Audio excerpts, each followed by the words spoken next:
आपने सुना था कि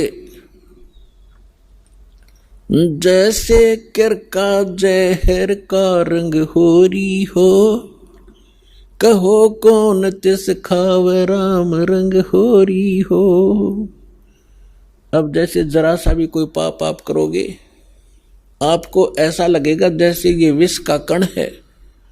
जब आपको ये पता है कि ये वस्तु जो पदार्थ यहां पर गिरा है ये विष है, और उसका एक कण भी पड़ा हो, और विष के अवगुण से आप परिचित हैं, उसकी हानि से परिचित हैं, उसका एक कण किरका कहीं गिरा हो, क्या आप उठाकर जीभ का लगाओगे?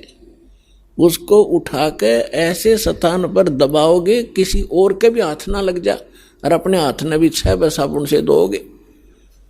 तब आपको जब ये ज्ञान होगा कि आप जो क्रियाएं कर रहे हो, एक परमात्मा की भक्ति ना करके 2 नंबर के काम करते हो, मांस खाते हो, शराब पीते हो, हुक्का पीते हो, या और कोई दुराचार करते हो, आपको वो विष का कण दिखाई देगा।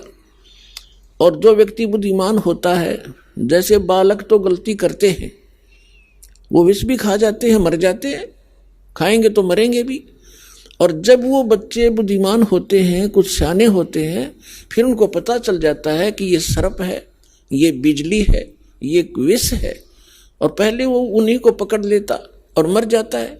जब वो समझदार होता है तो स्वयं भी दूर भागता है और अन्य को भी सतर्क करता है कि बिजली का तार गिरा है, इसे दूर हो जाओ। और छोटा बालक होता है, जब तक बुद्धि काम नहीं करती, उसको पकड़कर मर जाता है। सर्प को भी छू लेता, पकड़ लेता है, उसको डस जाता है, वो मृत्यु को प्राप्त हो जाता है। और जब वो बच्चा बड़ा हो जाता है, उनके अवगुणों से परिचित हो जाता है, उसकी बुद्धि काम करने लग जाती है, तो फिर वो स्वयं भी बचता है, अन्य को भी सतर्क कर देता है। ठीक इसी प्रकार ये समाज सारा बालक बुद्धि का है। जब तक ये तत्व ज्ञान से परिचित नहीं है, परमात्मा के विधान से परिचित नहीं, तो सभी विष खा रहे हैं, सर्प की पूंछ पकड़ रहे हैं और बिजली के तारों को हाथ लगा रहे और मर रहे हैं। अब इस ज्ञान से, इस तत्व ज्ञान से आपका कलेजा हिल जाएगा। और इतना ज्ञान समझ के भी कोई नहीं मानता है तो महामूर्ख, और फिर उसका कोई ट्रीटमेंट नहीं, वो तो गधा ही है, इस जीवन में भी गधा है। जब हमें प्रत्यक्ष दिखाई देता है कि परमात्मा हमारे साथ हो जाएगा, तो हमें कोई दुख नहीं रहे।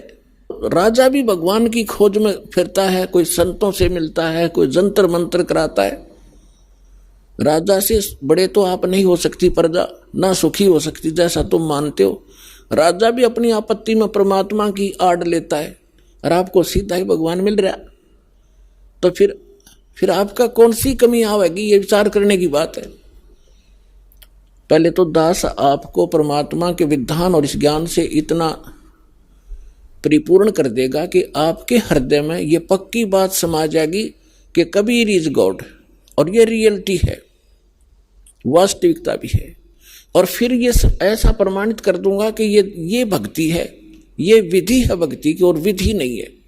आप बुद्धिमान हो, हमारे पास सदग्रंथ हैं, प्रमाण हैं, जिन महापुरुषों ने ये मंत्र जाप किया उनका उद्धार हुआ, वो मोक्ष हुआ, हम भी मानते हैं ये मुक्ति प्राप्त हुई इनकी।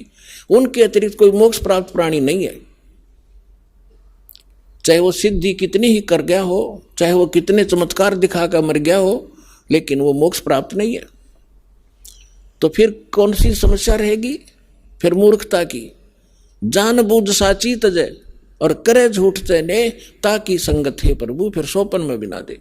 जो इतना ज्ञान समझकर फिर गलतियों पे गलती करता है तो बुद्धिमान व्यक्ति नहीं है, वो तो जानबूझकर बकवाद कर रहा है।